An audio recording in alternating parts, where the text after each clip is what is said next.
You only require the electability and imagination of Keir Starmer. That is not a big hurdle.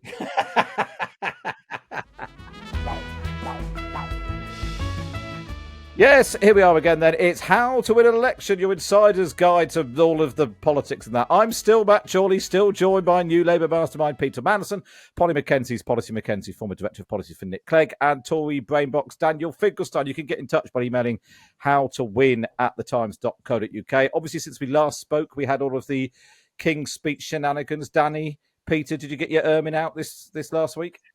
No, I didn't actually. I think I've said before that I sort of go to some of them and some of them I don't. No, I didn't go on this occasion.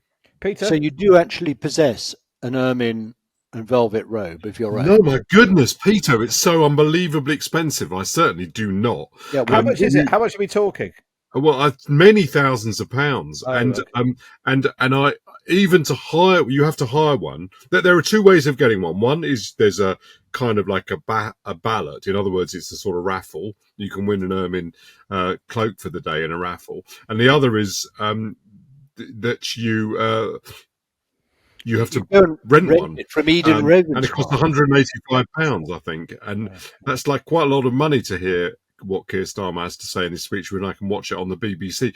So as it's purely ceremonial, in other words, there aren't legislative duties related to being there. I go sometimes and I don't others.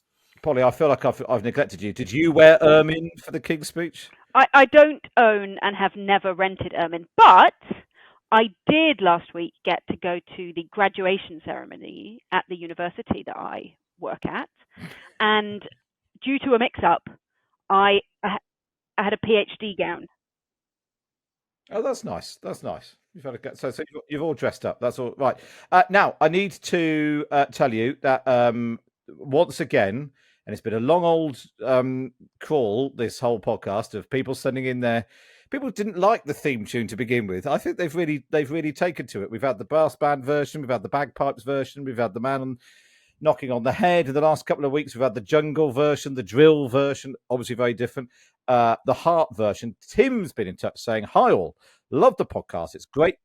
It's great getting the Punjabi version was very good. It's great getting away from the echo chamber and hearing some balance and brevity." It's not what podcast you've been listening to.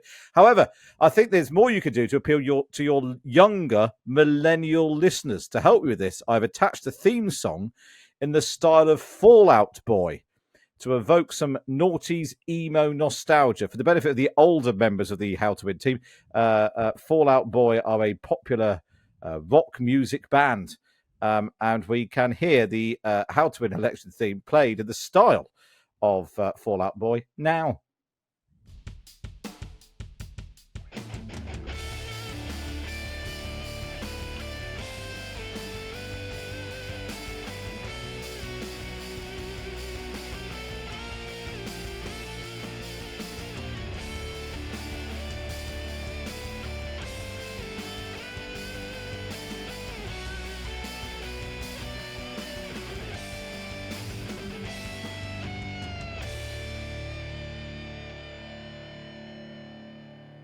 So what do we think of that, team? Yeah, fantastic. I do think the talent of people is incredible, but also it's very interesting how you can do these sophisticated pieces of work which would previously have required a recording contract in a studio. Well, my slight suspicion is that all of these things might have been done by one person with a AI program. But anyway, I like to think that someone's got instruments and things out. Anyway, have you got a particular favourite? It felt to me like the theme tune for like a 90s TV show, particularly that last bit. You could sort of fade, and maybe it's got Honor Blackman in it or something. Yeah, that bit's got real like end of going into some sort of Californian beach-based teen drama. Yeah, it's nice. What do you think, Peter?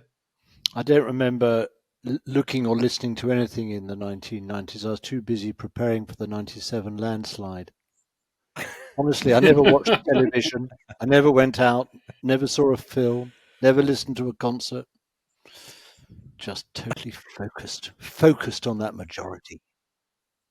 Now you've got Fallout Boy to listen to. I think we should put them all together into an album, and which no one will buy.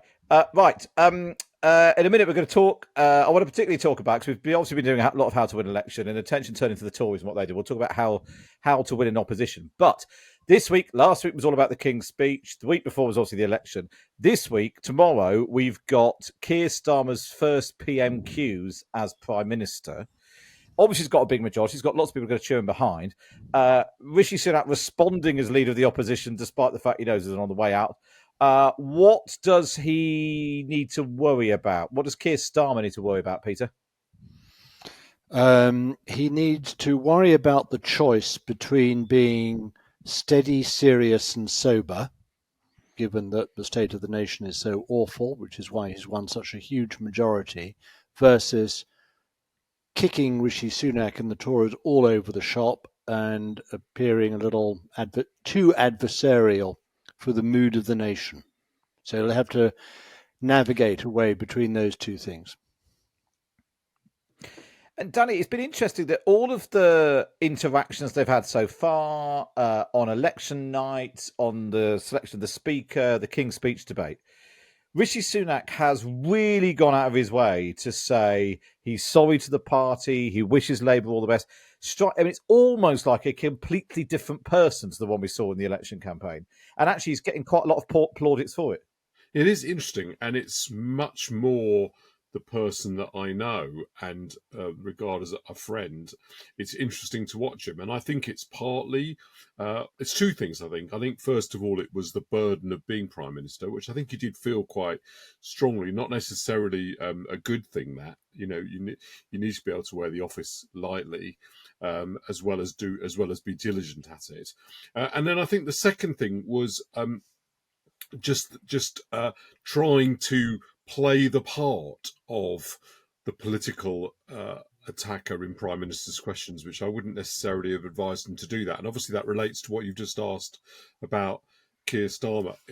I think the most important thing that he has to do are two things related to governing. The first is to really be on top of all of the briefing files that he gets for Prime Minister's questions, because it's an opportunity to have the whole field revealed to you and to really get on top of it. And I think one of the reasons that Boris Johnson often said things that were not true, apart from his propensity to do that, was that he didn't know he hadn't ingested the briefing material. But the second thing is, and it's related to that, you use the briefing material then to discipline the government. So when during Prime Minister's questions prep, you discuss, for example, the fact that you might get asked a question about your policy on health. It's the moment when the Prime Minister can check that the answers to the question being provided by the Department of Health are what the Prime Minister would expect and wish for. So it's a moment to discipline the government. So even before you get to the whole issue of what you say, I think you should use it in those ways. But obviously there's a moment for using your political attack lines once you establish what they are. I think there's not much point Keir Starmer really doing a lot of that at this point. He wants to try and point out that he wants to make this story work, that the Tories broke the country and they're fixing it. They wants to make that work, but it's not point aiming too much at Rishi Sunak personally, because Rishi Sunak is going to leave. But I think he does need to get that rhythm right. But it's more important at first just to get yourself on top of all the material.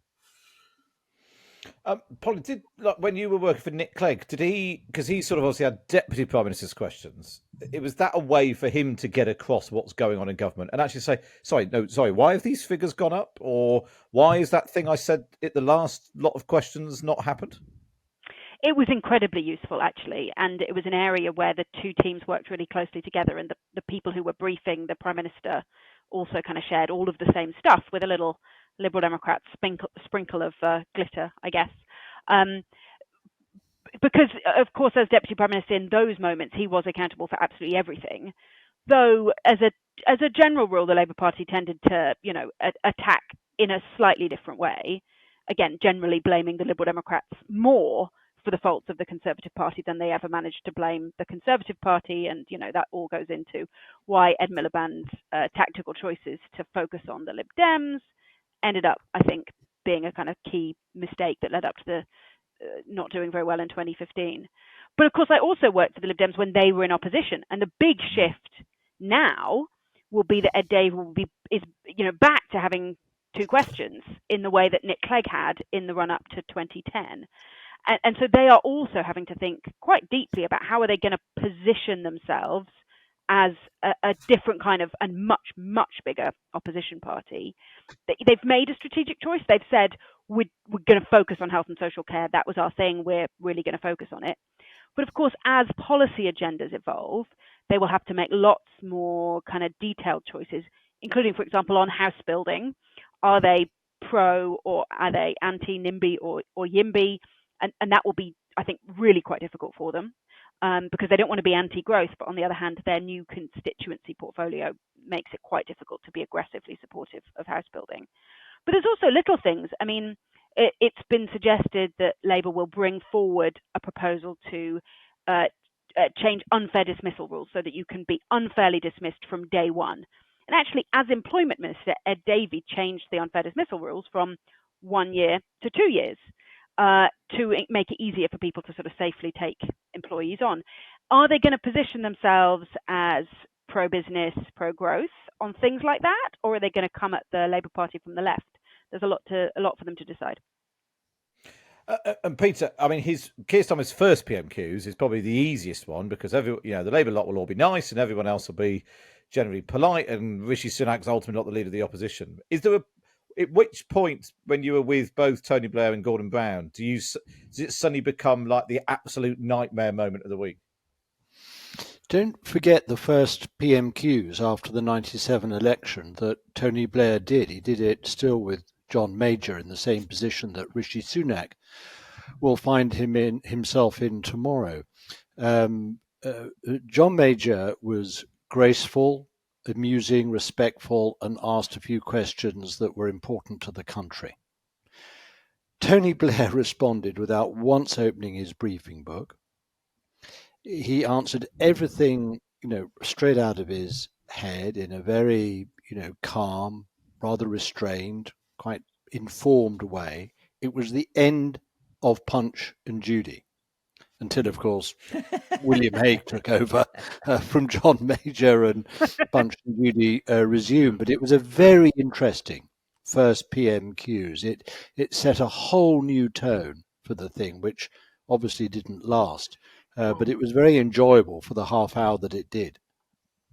I prepared John Major for that, and also then went on to do the same for William Hague. And it is just a different task and a different, you've got different requirements. It was easy to prepare for that first question, and you're right, John had determined to do it in a respectful way and not to stray into party politics, which he would have thought ludicrous just after their defeat. That really wasn't quite open to William Hague. And one of the reasons was that in a political party where the members of parliament feel they're completely outnumbered by, they just feel it. They are completely outnumbered by Labour, completely overpowered. And politically, it was very difficult to lay a glove on Tony Blair. This was a very important moment for the leader of the opposition to show that they could lay a glove on Tony Blair, and it was important to his continuation as leader, to be honest.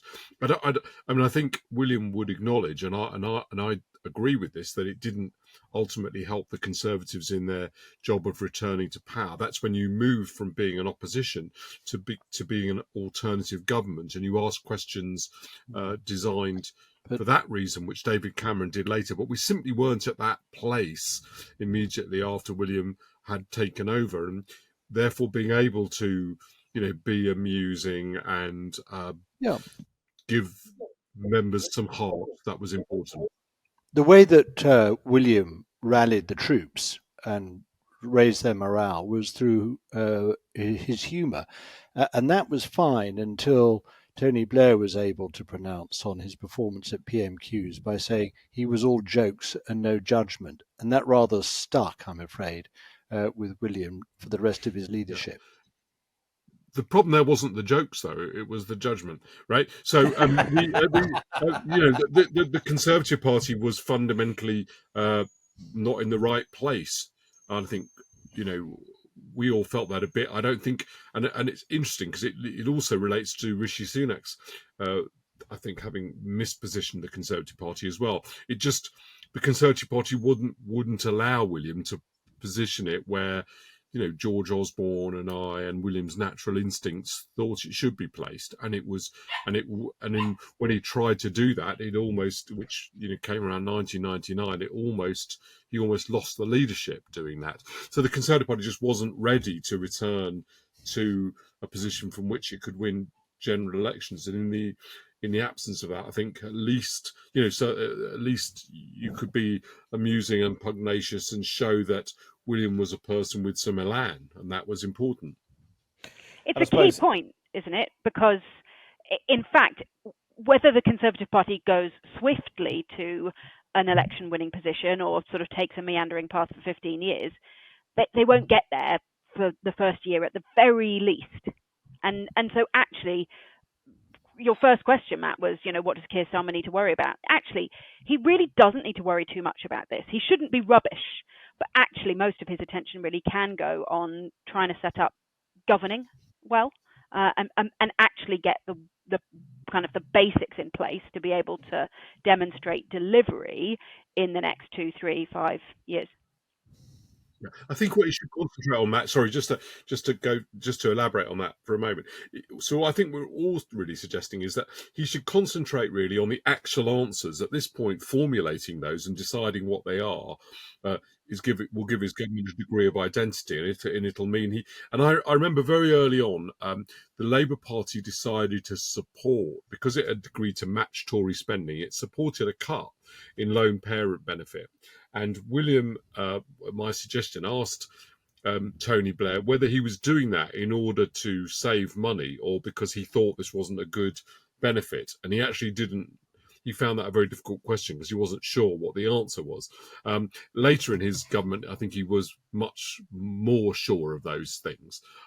So I think that's what he should do in this first period, where he doesn't have to worry terribly much about the politics of it, is concentrate on the real answers, making sure that he's using it to discipline the system, getting on top of all the policy areas a Prime Minister has to cover, and then later he can worry more about the staging.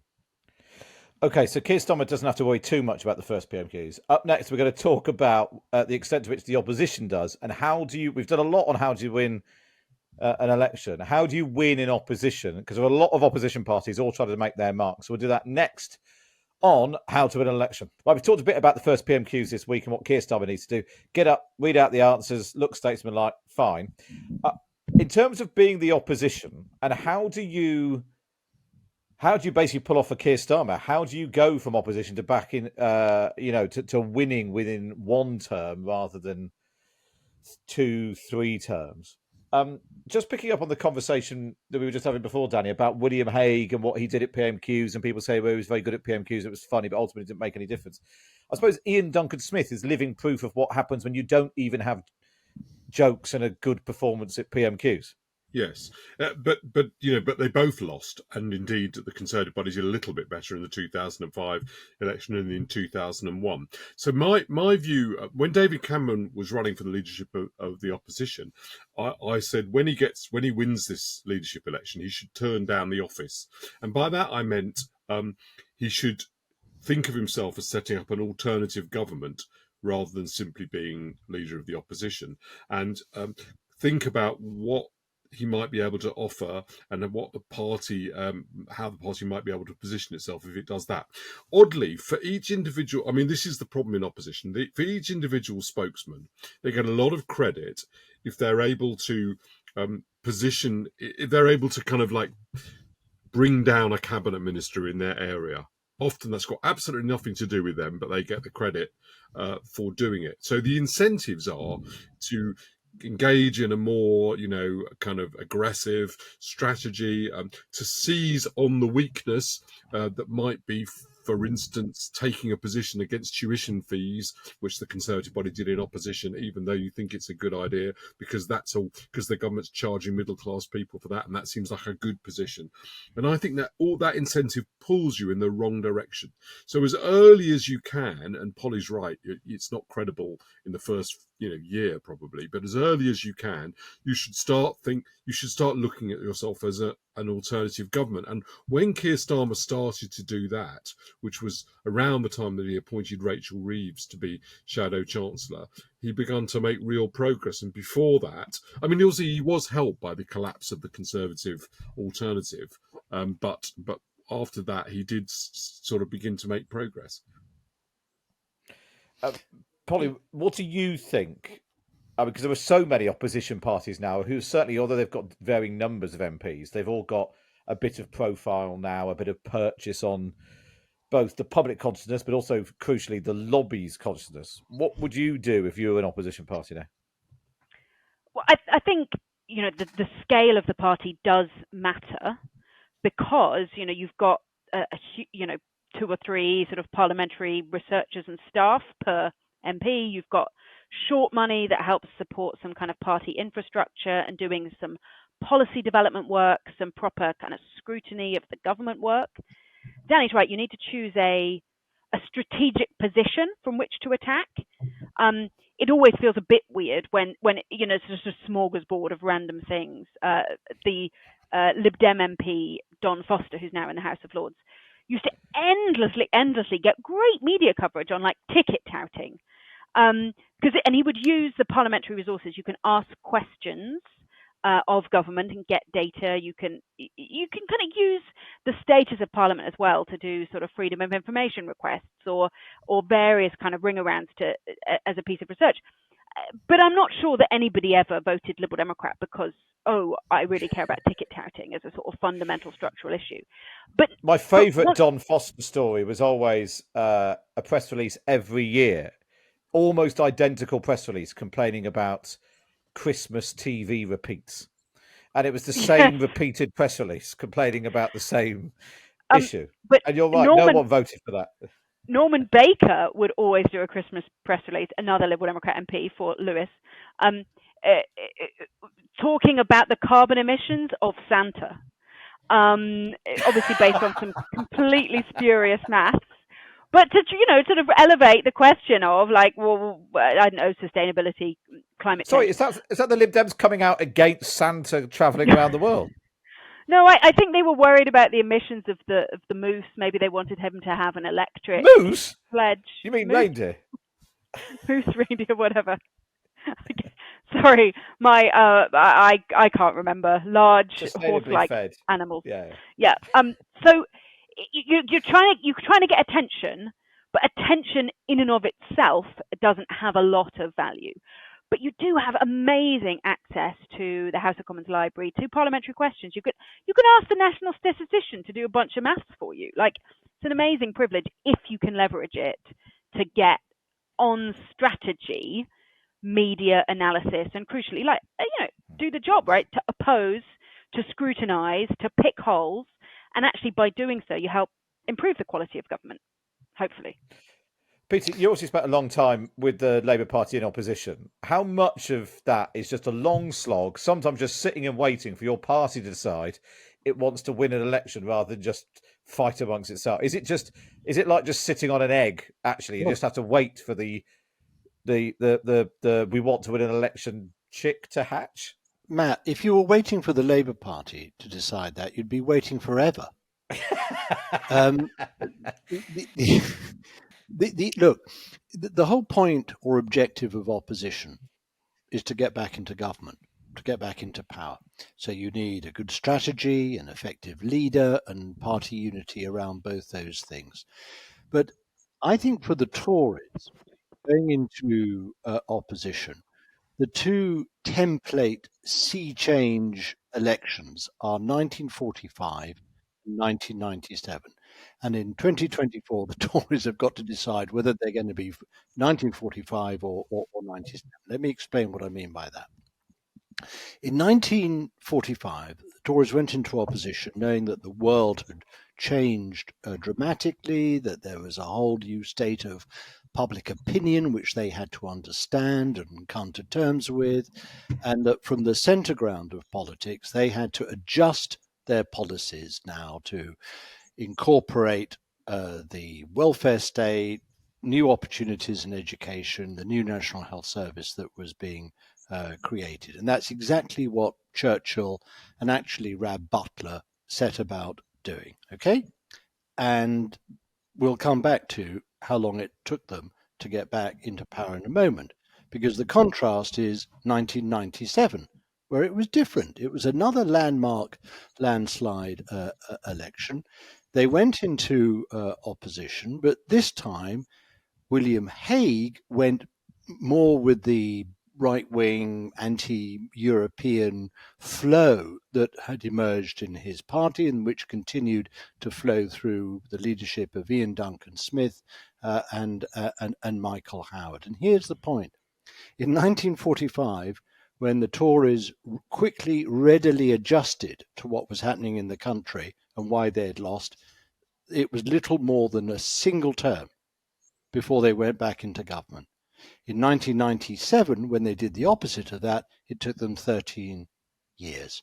So are the Tories now, in 2024, going to take the 1945 route or the William Hague 1997 model? And I know if I were the Tory party, what I would put my money on. Is the media, the political landscape, the constant attention seeking, all of that, does it make it harder to be 1945, Danny? That actually you've got, a whole load of attention seeking people who think they want to be leader. They can get in the papers, they can get on the telly, they can get online by criticizing their leader for minor things, just in a way that just wasn't part of the concern in 1945. I think the Conservative Party is stuck in a sort of vicious cycle, right? Which is that because it isn't successful, everybody thinks that they've got a more successful strategy, and the more that people argue about what the successful strategy is, the worse things get, and it goes round in a circle. So everybody, there's lots and lots of different views, and it's very difficult for the party to cohere. And so the party at the moment is uncertain who its governing coalition, who it's governing on behalf of, and how broad that is, what the advantages are of the strategy that Peter argues for, and which I share, whether whether or not it should try to champion a new coalition of people from Clapton to Bassetlaw and try to compete with Nigel Farage over that, or work with Nigel Farage on that. In other words, everybody's got their own view, and that is what makes it harder. I don't think it's the coverage that makes it harder. It's a reality. And that argument has to be settled. And Peter and I can only point, and I'm sure Polly would agree with this too, we can only point to the experiences in these different elections, to what David Cameron did in 2005, to what Keir Starmer did. To get this huge majority not very long ago. And the Conservative Party, the way that I put it is, you only require the electability and imagination of Keir Starmer. That is not a big hurdle. By this, I've got a lot of. So I think it's very important. I've got a lot of respect for him intellectually, and I think he could be a very solid prime minister in lots of different ways. So this is not. I'm not dissing him, but I am saying it's not some huge act of political creativity never seen before that is required. What he did was completely plonkingly obvious, and he's not the most amazing poet or tactician, right? He was providing people with something fairly prosaic, which is what they want, and that's all the Conservative Party needs to do, and it's miles from doing it. But Danny, surely this is the point. I think that Keir Starmer didn't get his analysis right when he first became leader, and it took a terrible hammering in the Hartlepool by-election before he did get it right. But if you don't get your starting analysis right, everything else that follows is frankly going to go wrong.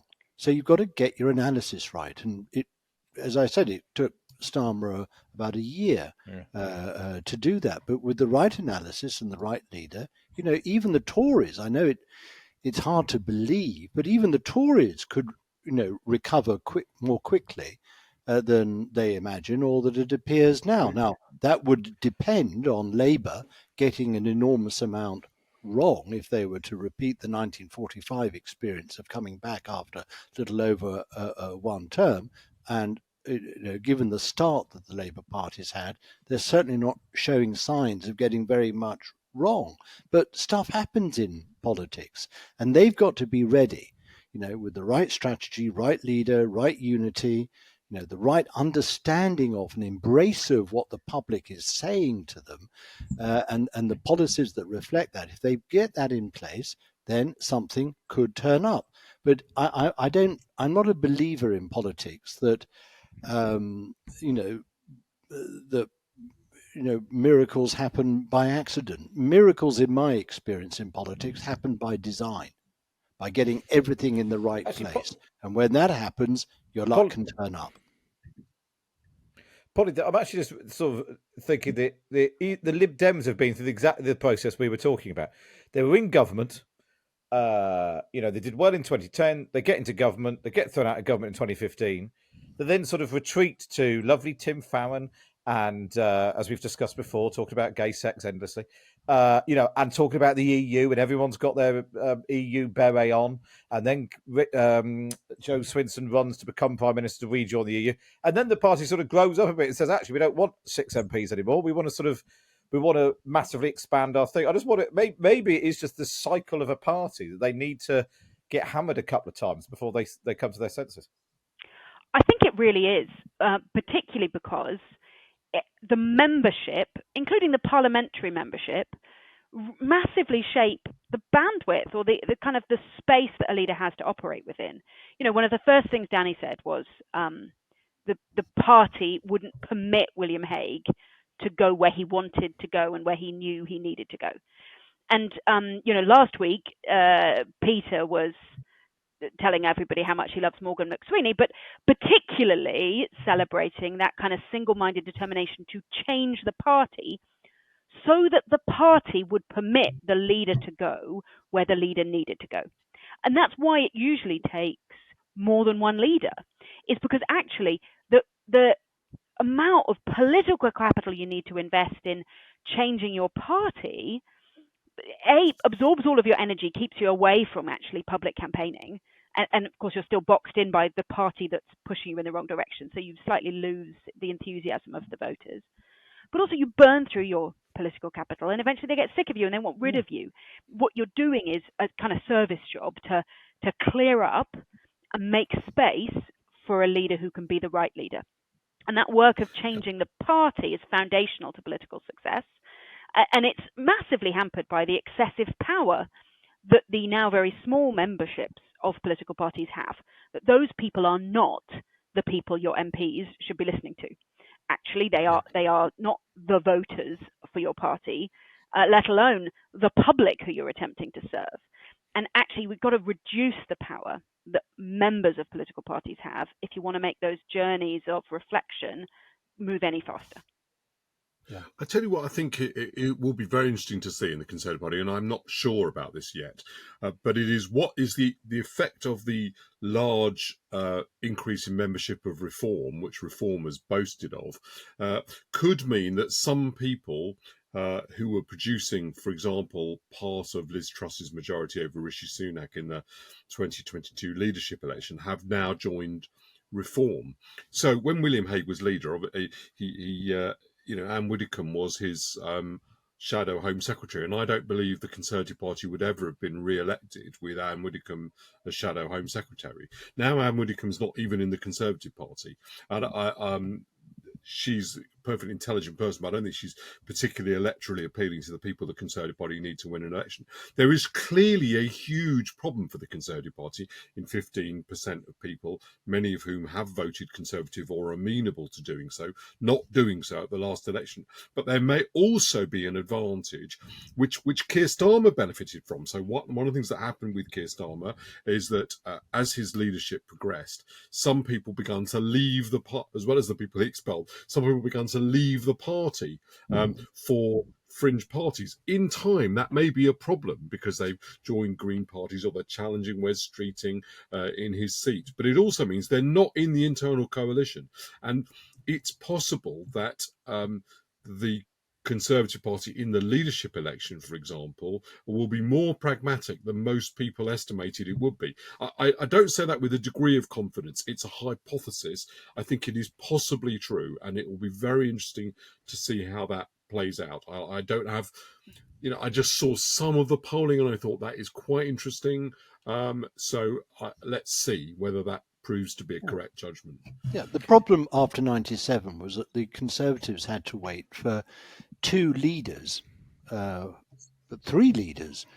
before they got to David Cameron, who eventually put, the right starting analysis in place from which everything else followed, and they became much more effective as an opposition in kicking the Labour Party, the Labour government all over the shop. Aided and abetted by Conservative supporting newspapers who sort of ran the government ragged as well. But the Labour Party, the Labour government, and they've got to think about this over the summer, in my view, have got to see this coming, and they've got to sort of think through, right, what are we going to do? Should the Conservatives get their act together? Should they get a good leader? Should they get a proper analysis and strategy in the place? What are we going to do to withstand that pressure? Because their honeymoon isn't going to last very long. The newspapers they're going to start piling in, and what they've got to do, using that Morgan McSweeney as policy said, that sort of strong strategic core that he provides at the heart of the Labour operation, they've got to maintain a very challenging narrative, not just sort of spewing out crowd-pleasing announcements and expecting everyone to applaud and congratulate them. They've got to maintain a much tougher, harder-nosed narrative than that. They've got to keep going on about what's happened to the country, what's wrong in the country, what needs still to be put right, how the Labour government is doing so step by step, block by block. And they've got to maintain this all the way up to the next election. That's the only way to force the opposition back, should it get its act together. But they've got to be thinking the whole time, this is a running campaign that they're running at the same time as they're running a government. Okay, well, I'm sure they'll all be listening because, as we know from everything that's happened over the last few months, lots of people in Westminster do listen to the podcast, and sometimes they accost Peter in the street to tell him. Up next, we're going to answer a question from a listener who was looking for some reasons to be hopeful about the future. That's next on How to Win an Election. Now, I wanted to end with a sort of slightly upbeat note, or at least looking for reasons to be cheerful. Sue and Martin have been in touch, saying, could you please explain to our 29-year-old daughter, Hannah, why she should be more hopeful for the future? Sue and Martin seem quite hopeful. They think that there are some small changes, even baby steps, as Keir Starmer likes to talk about them. But Hannah's very downbeat, says, from our conversation, she's not alone in her view, and it's sad if the younger generation do not perceive a positive change occurring. They don't go on to say, we are a family of dyslexic engineers, which is useful information. And I would not normally email, but we hope you can help us change my daughter's sentiments and general disillusionment with government. Your thoughts, please. Your podcast gives us hope. That's Sue and Martin. Polly, give Hannah and other 29-year-olds reasons to be hopeful about the future.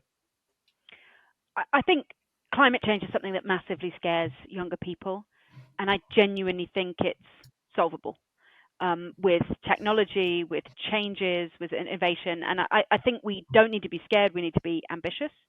I think we talk much too gloomily about so many things when actually, you know, the arc of human life is towards positivity. Like, we are healthier, we are still just about living longer than any of our ancestors. The the global growth, global prosperity continues to improve. The number of people in abject poverty continues to reduce year on year. There's lots of reasons to be scared, but we need to use the fear to mobilize us to make change. And so, in a way, it's a choice, right? It's a choice to what do you do when you see difficulties? Do you hide or do you step up to them? And actually, it's vital, I think, that particularly young people don't retreat. There are extraordinary things that we as a human species are capable of. And so I think you should be cheerful as a position statement and not let the bastards get you down. Very good. Peter, your reasons to be cheerful? Well, I had an extraordinary experience last week. I was doing the penultimate day of university graduations at Manchester Metropolitan University, where I'm Chancellor. And as this wonderful woman robed me up with this magnificent Chancellorian gown and wonderful mortarboard, she said, "It's a pity about the King's speech, isn't it?" And I said, "Sorry." I said, "I thought it was quite good." She said, "Well, I didn't think there was anything in it." And I said, "But it was the longest, most action-filled, legislative packed King's speech you've seen in many, many years." She said, "Well, I don't know. It was all words to me." And I think we've just got to bear in mind that people actually want to see difference, a change, improvement in tangible terms. When that starts changing, when the houses start being built and the appointments at the National Health Service start being put in place, and the education, the classrooms are filled with more teachers, and this is what the public are waiting for, and that's what will give them hope. In the meantime, a King's speech is not in itself going to turn the dial, and the government better realise that. Danny, your final reason to be cheerful. When I was in my early 20s, I was invited to a dinner with the philosopher Sir Karl Popper, which was an amazing experience. It was chaired by Joe Grimmond, the former Liberal leader, and Brian McGee, who was the author of Popper, The Life of Popper, was sitting next to him. And I asked this question, a slightly gloomy question about the future, and Brian McGee had to scream it in Popper's ear because he was very deaf. But I'll never forget the answer. And he answered me, "When would you rather live than now?" And I particularly thought about my parents' experience. I certainly wouldn't have wanted to live in my parents' generation. I think so. My starting point, like with Polly, is optimism, and I wouldn't want to live in any other point in history rather than now. And I probably wouldn't want to live anywhere on earth other than Britain now. So for all the problems of the country, that would be my first response. The second thing is, I think Tony Blair is correct. We're about to have a massive wave of, in certain ways threatening, but in generally potentially hugely opportune technology, which will give us the ability to do lots of things, including do something about climate change, as Polly hinted at. So I think the burden of the question was, there's something that government's about to do that would lead to optimism, but I would say government's only a small part of it. There's so much to be optimistic about if you live in Britain, and we live in a political democracy. You look at the King's speech this week and at the relationship between Angela Rayner, Oliver Dowden, and Rishi Sunak and Keir Starmer, caught briefly on camera. Where they were very nice to each other. I know what a contrast. Some people may regard that as kind of offensively cozy, but for me, it's about a country that's still. And I saw it around me. Lots of MPs, and don't forget, these are people, lots of Labour MPs, and some friends of mine have lost their seat. But I was saying to one of these Labour MPs, I found the whole thing quite moving. These new MPs with their hopes coming into Parliament completely, that was completely done peacefully, and we had a change of government that's been completely peaceful and completely stable. There's so much to be thankful for in that. So there's lots to be optimistic about in terms of our future, but also lots to be thankful for in our current situation. For all that doesn't mean there's not a lot, there's not a loss of things that people are worried or, pessimistic about. I think the new dawn's really arrived for Danny. I'm really pleased. Look at that big, broad smile. If you set that to music, Peter. Yeah, it's nice. It's nice. Well, it's a nice positive note to end this episode on, which is my last episode with you. So it's the end of How to Win an Election for me. I know the podcast is taking a break over the summer, but this has honestly been one of the best things I've done at Times Radio, and probably ever, because I was really excited to work with Daniel Finkelstein when I first joined the Times, and it's been brilliant to do it on Times Radio and on the podcast. I knew Polly before she was cool, when she was just, not telling Ed I've David always there was a been hole in his cool. trousers. Hang on. Well, before you went mainstream, before you went full Taylor Swift, and I remember Peter once being very dismissive to me during a press conference during the 2010 election campaign, and it's been an absolute delight to have him be dismissive of me every week on the podcast. So thank you to all of you. You must be misremembering about it. Must have been somebody else. Me dismissive. Matt, we're all enjoying working with each other, but we'll miss you, and thank you very much for your brilliant sharing. Oh, it's been an absolute delight, and it's clearly worked. Keir Starmer was listening, so at least we know how to win an election. Daniel Finkelstein, Polly Mackenzie, Peter Mandelson. I was Matt Chorley. That was How to Win an Election. How to Win an Election, wherever you get your podcasts from.